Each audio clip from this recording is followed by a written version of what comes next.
देखिए सवाल है कि सर लैंड एक्सचेंज 1922 में हुआ है और वो भी जो है सादे पेपर पे।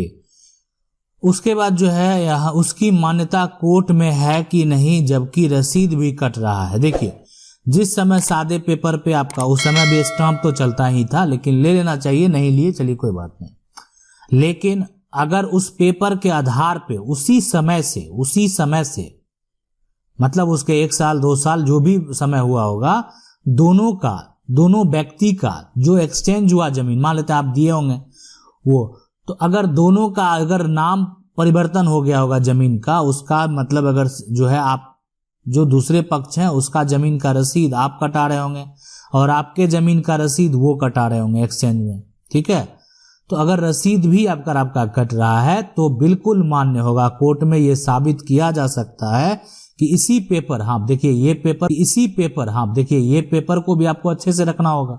अच्छा क्यों बोलते हैं इसको रखना होगा कि इसका कोई सरकारी रिकॉर्ड तो बस फिलहाल आपका यही है कि उस समय से, है ना, उस समय से दोनों पक्ष ने एक दूसरे के जमीन को एक्सचेंज किया, ये तो प्रूफ होता है ना। सिर्फ अगर आप ही लिए रहते तो वो अलग बात है, तो आप उनका लिए हुए हैं और वो उनका लिए हैं, तो बिल्कुल इसका मान्यता कोर्ट में होता है। और आपके पास अगर ये पेपर है तो और एक पुख्ता सबूत हो गया, अगर नहीं भी है तो वो उस समय से देखा जाता है कि उन्होंने भी उनके जमीन का, है ना, वो और रसीद कटा रहे हैं और आप भी कटा रहे हैं, तो बिल्कुल मान्यता होगा।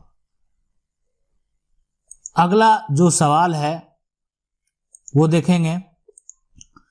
ये पूछ रहे हैं कि सर हमारे घर के आगे बिहार सरकार का गैर मजरूआ आम जमीन है, दबंग आदमी ने लाठी के बल पर कब्जा कर रखा है, जिससे मुझे परेशानी हो रहा है, क्या करें जिला।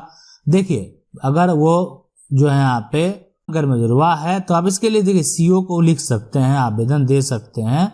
अगर कोई कब्जा किया और आपके साथ उसमें परेशानी हो रहा है तो ठीक है, ये चीज आप यहाँ फिलहाल पे कर सकते हैं, इसलिए कि वो तो एक सरकारी जमीन है। अब उसको जिसके अंडर में हो वो अलग बात है। आप गांव में देखिए या जिस क्षेत्र में देखिए, बहुत सारे लोग जो है उसको कब्जा करके बैठे हुए, दखल करके बैठे हुए हैं।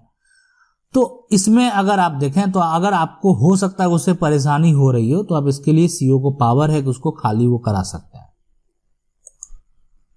अगला सवाल है कि सर मेरे दादाजी ने जो है वो नानी घर के प्रॉपर्टी दादाजी के नाम से 1955 में, है ना, दादाजी के नाम पर जो है वो किया गया, जिसका सर्टिफाइड कॉपी मेरे पास है। और इसके बाद 1978 में दादाजी के डेथ होने के बाद में फ्रॉड तरीके से बड़े अंकल ने सेम प्रॉपर्टी को अपने नाम से गिफ्ट डीड बना लिया। क्या इसमें अब हम लोग का कोई राइट नहीं है?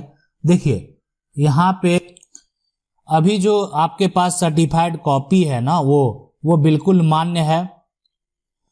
उसके बाद जो 2000 दादाजी के अगर मरने के बाद गिफ्ट डीड बना गया तो उसके पहले वो आपके दादाजी के नाम पे आ गया था, ठीक है। उसमें जो भी अगर वो पूरे संपत्ति का अंकल अगर बनवा लिए हैं तो, लेकिन मान्यता फिलहाल आपको इसके लिए सिविल में ही जाना होगा, ठीक है। और आपने ये स्पष्ट नहीं किया कि वर्तमान में दखल किसका है, तो दखल की भी थोड़ी कहीं ना कहीं मान्यता होती है, ठीक है। और तो इसलिए दखल पे भी जो है यहाँ पे जरूरी है, अगर है तो थोड़ा प्लस पॉइंट मिलेगा, इस बात को आप समझें, है ना। अगर आप जो आपकी पोजीशन है वो आपके पास है, गलत जो है किया गया कागज के द्वारा, अब वो डिपेंड करता है। लेकिन अगर आपके पास वो पहले का है, वो रजिस्टर्ड है कागज है, तो कोई तरह का दिक्कत जो है नहीं होगा। बाद में अगर मरने के बाद अगर वो गिफ्ट बना भी लिया गया होगा तो फिर भी आपका वो जो है हक मिलेगा।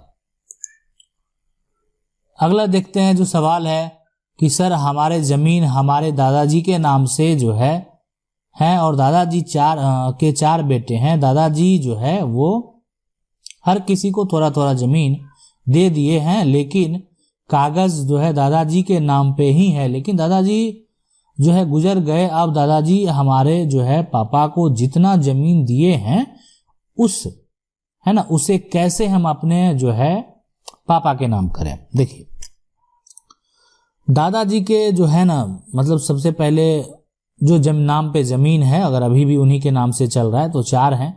अगर एक पहला होता है कि चारों में उतना विवाद नहीं है में फ्रेश कर सकते हैं। तो उसमें क्या होगा कि आप आपस में बंटवारा का कागज बना लें, स्टैम्प पेपर ले लें, ठीक है, 1000 का, उस पे सारा जो है डिटेल मेंशन कर लें जो आपका हिस्सा है, और बाकी सबसे वो जो है एक तरह से सपोर्ट करवा लें, है ना, एनओसी ले लें, ताकि मतलब उनका कोई भी ऑब्जेक्शन उस पर नहीं है, वो भी बनवा लेंगे अपना, ऐसा नहीं है, तो वो भी बनवाएंगे, आप भी एनओसी देंगे, और फिर इसको ऑनलाइन करा लें, ठीक है, और सीओ से वेरीफाई कराने के बाद, तो ये ऑनलाइन करने के बाद जो है ये प्रक्रिया आपका दाखिल खारिज अपने नाम से जमाबंदी कायम हो जाएगा और आपके नाम से जो है वो रसीद कट जाएगा।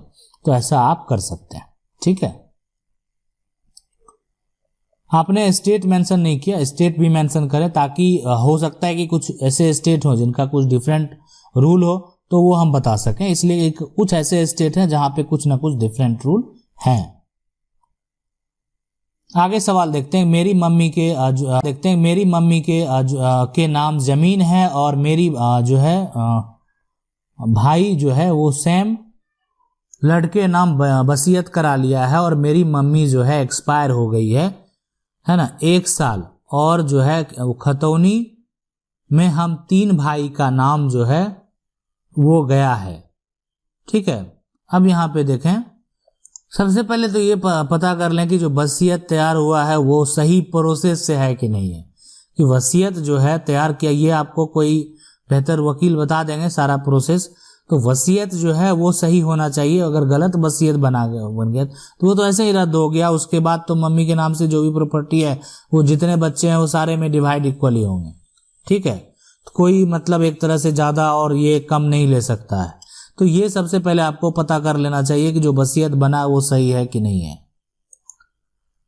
आगे देखिए, ये सवाल है कि सर 82 में दादाजी का देहांत होने के बाद उनके 3 पुत्र के नाम कृषि भूमि का जो है यहाँ पे फर्जी नामांकन कर दिया गया, और उनकी 2 पुत्रियां थी, दोनों शादीशुदा थी, अपनी ससुराल में थी, इसलिए उनके नाम नहीं किया गया था। लेकिन 1999 में, है ना,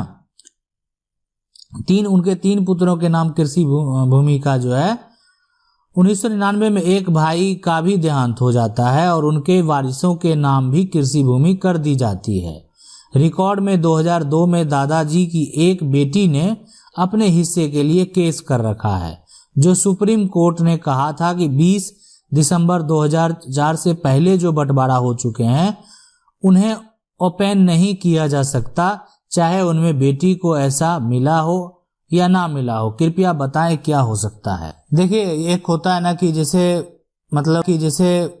मतलब कि प्रॉपर्टी बेचना, ठीक है, बेचना, तो अगर बात को समझें, अगर जो है जो 3 पुत्र थे और ये 2 पुत्री थी, है ना, इसके लिए आज हम लोगों को बहुत सजेशन दे रहे हैं, प्रक्रिया बहुत सारे जो है वीडियो में बताए हुए भी हैं कि कैसे इससे बचा जाए। अगर आप नहीं देखे हैं तो आप हमें कमेंट करेंगे, आगे हम उस पर और जो है विशेष बताने का प्रयास करेंगे, उसका बचने का उपाय बता रहे हैं। लेकिन सतर्क जरूरी है। आज जो है मान लेते हैं इनके पिताजी के समय उतना दिक्कत तो नहीं हुआ, लेकिन आज एक बेटी के द्वारा अगर फाइट कर दिया जाता है, कल दूसरी बेटी भी फाइट कर देगी, ठीक है। तो अब इसमें अगर देखिए, सबसे पहली चीज है, एक बेटी के द्वारा अगर फाइट किया गया आपने है, उसमें अगर कोई एक का किया गया और एक बहन का अगर आप सपोर्ट ले लें तो यहाँ पे आपको थोड़ा फायदा हो सकता है। अब जो ये 3 यहाँ पे जो आपस में संपत्ति बंटवारा किए हुए हैं, और अगर आपके पिता जो है कुछ ना कुछ प्रॉपर्टी बेचे होंगे, तो आप जो है जजमेंट में ये चीज मेंशन करेंगे कि जो प्रॉपर्टी पिता के द्वारा बेची गई वो बहन के शादी के लिए ही और शादी के खर्च के लिए उनके हिस्से की प्रॉपर्टी जो है बेची गई। उसमें अगर एक बहन सपोर्ट भी करेंगे तो बहुत फायदा मिलेगा आपको, इसको, है ना। तो ये चीज है यहाँ पे। नहीं तो अगर मान लेते हैं लड़ाई लड़ी जाए, पैतृक संपत्ति है तो हिस्सा हासिल कर सकती है। अगर कोई पुख्ता पैतृक संपत्ति है उसमें बेटे का भी जो है और बेटे का भी उतना ही अधिकार है। लेकिन मामला 2005 के पहले का है, 2005 जो है ना, तो अधिनियम जो है उसमें नया नियम जो लागू हुआ उससे पहले की बात है, तो पहले की बात है, तो उतना उस पे जो है कोई दिक्कत नहीं होने वाला है। अगला सवाल है कि सर जमीन जो है लिखाने के बाद कितना, देखिए जमीन जो है लिखाने के बाद कितना, देखिए जमीन अगर आपका रजिस्ट्री हो गया ऑनलाइन, सारा कुछ जो है आपका जो वो आपका मिल जाएगा डॉक्यूमेंट, तो आप उसको जो है फिर जाके जब आपका केवाला आपके हाथ में आ जाएगा उस समय जाके आप ऑनलाइन उसको करवा सकते हैं। ठीक है, आप अपने जमीन का जो केवाला है उसको जरूर ऑनलाइन करवा लें, दाखिल खारिज करवा लें, तो जाकर ऑनलाइन करवा सकते हैं। और बहुत जगह जो है अगर आप जो प्रक्रिया है वो अपने आप ऑनलाइन प्रक्रिया जो है मतलब वो शुरू हो जाता है। ठीक है, अगर वहां पे आप फॉर्म भरे होंगे तो, नहीं तो आप जो है ऑनलाइन के लिए अप्लाई करेंगे। अगला सवाल है कि सर किसी की जमीन से रोड जाता है तो क्या डॉक्यूमेंट होना चाहिए? जहां पे जमीन, हम लोग जो महाराष्ट्र में है जिला जो भी, देखिए इसमें अगर आपका कोई भी जमीन से रोड जाता है ना, तो आपको पता है कि मुआवजा का जो है प्रावधान है ना, और मुआवजा जो है कम से कम मिनिमम, आगे कितना वो बात नहीं, सरकारी रेट है, जैसे सरकारी रेट जो उस प्रॉपर्टी का जो भी होगा उससे 4 गुना कम से कम जीत दिया जाएगा, और अधिकतम वो डिपेंड करता है। ठीक है, सरकार क्या दे रही है तो वो उतना मिलना ही है, तो सफिशिएंट होता है लोगों को, ऐसा नहीं है कि जाने पे नुकसान होता है, वो उतना सफिशिएंट है। ठीक है, प्रॉपर्टी का अगर सही तरीके से अगर वैल्यूएशन से ज़्यादा मुआवजा मिले तो आप उस एरिया में दूसरी प्रॉपर्टी खरीद भी सकते हैं।